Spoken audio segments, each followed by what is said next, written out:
Assalamualaikum warahmatullahi wabarakatuh. Innal hamdalillah nahmaduhu wa nasta'inuhu wa nastaghfiruhu wa nastahdihi wa na'udzu billahi min shururi anfusina wa min sayyiati a'malina. May yahdihillahu fahuwal muhtadi wa may yudlil falan tajida lahu waliyyan mursyida.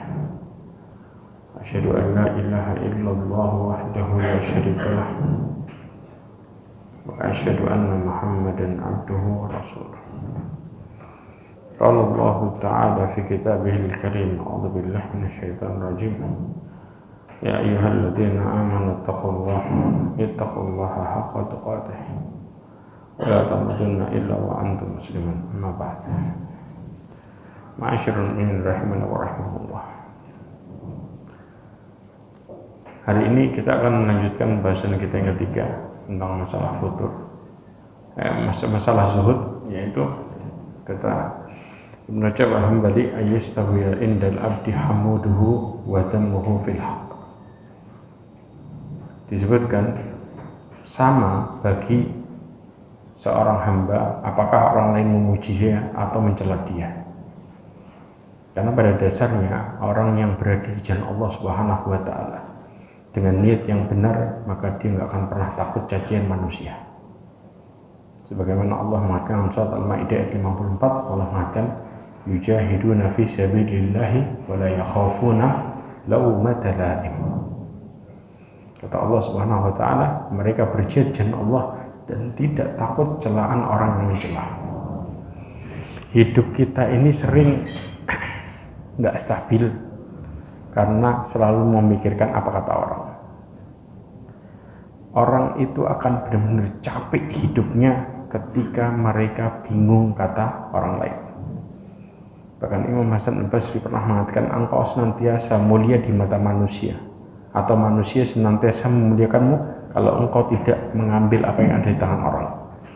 Ketika engkau nggak berharap apa yang ada di tangan Allah, cuman berharap apa yang ada di tangan Allah, maka manusia akan memuliakanmu. Tapi sebaliknya, ketika engkau berharap sesuatu di tangan manusia, maka seseorang akan membenci perkataanmu, membenci dirimu, serta meremehkan hidupmu. Karena jatuhnya harga diri seseorang karena dia berharap kepada orang lain pertolongan. Sedangkan Rasulullah SAW mengatakan hadisnya, wa'lam anna syaraful mu'min qiyamuhu bil-lail, bahwa kemuliaan seorang mukmin itu tergantung pada salat malamnya. Kemudian wa'izzuhu istighna'uhu 'anin nas, kehormatan dia yaitu dengan tidak merasa butuh kepada orang lain. Sikapnya biasa aja. Ketika kita bersikap jujur sama Allah, kita butuh sama Allah, dan biasa sama manusia, justru manusia akan menghormati kita. Tapi justru orang yang mencari muka, mereka akan dibenci orang banyak. Ini realita yang terjadi, ya ikhwah. Sebagaimana Nabi SAW juga mengatakan dalam hadis yang lain, man ardan nas bisakhatillah wa kalahullah ilan nas. Barang siapa yang mencari ridha manusia dengan membuat Allah murka, maka Allah akan serahkan dia kepada manusia, di mana orang tersebut akan dihina oleh orang lain. Bahkan Nabi juga mengatakan, kalau orang mencari dunia ini kelihatannya manis tapi nyesatin. Disebutkan inna dunya khulwatun khadirah. Kata Rasulullah, sesungguhnya dunia ini manis dan indah.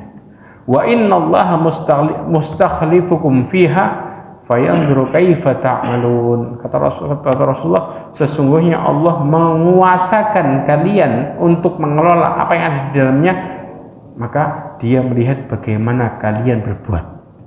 Allah menjadikan manusia hidup di atas muka bumi karena Allah kepingin lihat bagaimana sikap manusia terhadap apa yang ada di muka bumi ini. Fattaqullaha dunya wattaqun nisa. Maka kata Rasulullah SAW, hati-hati terhadap dunia dan hati-hatilah terhadap wanita. Fa inna awwala fitnatin bani Israil kana fin nisa. Disebutkan fitnah yang pertama kali terjadi pada Bani Israel adalah karena perempuan. Begitu mereka terfitnah, maka hidup mereka berantakan dan hancur. Ini yang terjadi ya ikhwah. Kemudian Rasulullah juga mengatakan, orang sering mengatakan bahwa dunia ini terlaknat, betul. Tapi bagaimana maksudnya terlaknat? Disebutkan oleh Nabi Shallallahu Alaihi Wasallam, ad-dunya mal'unah. Dunia ini terlaknat. Wa mal'unatun ma fiha. Dan terlaknat apa yang ada di dalamnya. Illa dzikrullah, kecuali berzikir kepada Allah.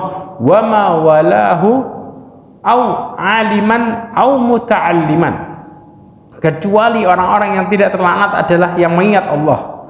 Apa saja yang mendukung dalam berzikir kepada Allah, serta orang yang berilmu dan orang yang belajar. 4 jenis orang ini yang bisa melewati dunia dengan baik. Sisanya manusia dengan perbuatannya, mereka akan terlaknat ketika mereka berat terhadap dunia.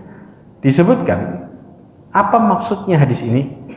Dunia dan isinya itu merupakan fitnah, maka dijauhkan dari Allah Subhanahu wa Ta'ala ketika orang fokus sama dunia, karena bisa menyibukkan dari Allah Subhanahu wa Ta'ala, kecuali yang bisa memanfaatkan dunia dengan baik dan Allah memberikan bimbingan kepada mereka, orang yang kenal sama Allah Subhanahu wa Ta'ala. Ini yang bisa manfaatin dunia dengan baik. Yang kedua adalah orang yang mendekatkan diri dan mencari ridha Allah Subhanahu wa Ta'ala. Bahkan yang ketiga adalah orang yang selalu mendapatkan dukungan untuk mengingat Allah Subhanahu wa Ta'ala. Ini mereka yang selamat dari fitnah dunia. Tapi kalau enggak, kita akan terfitnah dengan dunia dan kita akan menjadi budaknya. Bahkan disebutkan juga oleh Abdullah bin Mas'ud, ya, tentang bagaimana orang yang bertakwa ketika mereka menghadapi dunia. Orang yang bertakwa adalah hendaklah Allah Subhanahu wa Ta'ala jadi tempat dia untuk mentaati. Kemudian tidak bermaksiat kepada Allah Subhanahu wa Ta'ala. Kemudian dia menjadikan Allah sebagai tempat mengingat-ingat dan tidak melupakannya, serta bersyukur dan tidak ingkar. Itulah orang-orang yang disebut bertakwa kepada Allah Subhanahu wa Ta'ala. Maka ya ikhwah, jadikanlah dunia ini sebagai perantara untuk mendapatkan ridha Allah Subhanahu wa Ta'ala. Kalau kita mau mulia, tapi ketika kita terfitnah dengan dunia dan menjadikan diri kita budak dunia serta lebih condong kepada manusia, siap-siap hidup dalam kondisi sengsara. Karena sesungguhnya apa yang kita harapkan dari manusia tidak akan pernah membawa apa-apa. Manusia itu bukan penentu. Mereka hanya perantara. Penentu dari semua adalah Allah Subhanahu wa Ta'ala. Berapa banyak orang tua yang ingin menolong anaknya supaya menjadi orang yang beruntung, tapi orang tua tidak bisa berbuat apa-apa terhadap takdir Allah Subhanahu wa Ta'ala. Maka orang tua yang terbaik ingin nolong anaknya adalah mereka yang selalu berharap kepada Allah Subhanahu wa Ta'ala. Berapa banyak seorang teman ingin memberikan manfaat kepada sahabatnya, tetapi mereka tidak bisa berbuat apa-apa di atas keputusan Allah Subhanahu wa Ta'ala. Dan orang yang terbaik adalah menolong orang lain dengan berharap kepada Allah Subhanahu wa Ta'ala. Inilah bentuk kemuliaan hidup. Karena semakin kita bergantung sama manusia dan melupakan Allah, Allah jadikan orang yang kita gantungin tadi berbuat zalim sama kita. Tapi semakin kita nggak butuh sama orang dan merasa Allah penolong kita satu-satunya, maka Allah akan semakin membuat sekitar kita melihat kita menjadi orang yang dimuliakan dan Allah tutupi aib kita sehingga orang lain bisa bermuamalah sama dengan kita. Mudah-mudahan ini jadi motivasi buat kita semua dalam menghadapi kehidupan ini. Insya Allah berikutnya kita akan membahas pembahasan tentang apa yang dimaksud dengan orang yang bebas sebenarnya, bebas dalam hidup ini, dan apa yang dimaksud dengan orang yang dipenjara sebenarnya. Insya Allah akan masuk pembahasan ini di pertemuan berikutnya. Tapi insya Allah minggu depan mungkin ada pengganti yang lain dulu, kita bahas 2 minggu lagi insya Allah. Wallahu a'lam bishawab. Subhanakallahumma bihamdika asyhadu an la ilaha illa anta astaghfiruka wa atubu ilaik. Wa akhiru da'wana alhamdulillah. Assalamualaikum warahmatullahi wabarakatuh.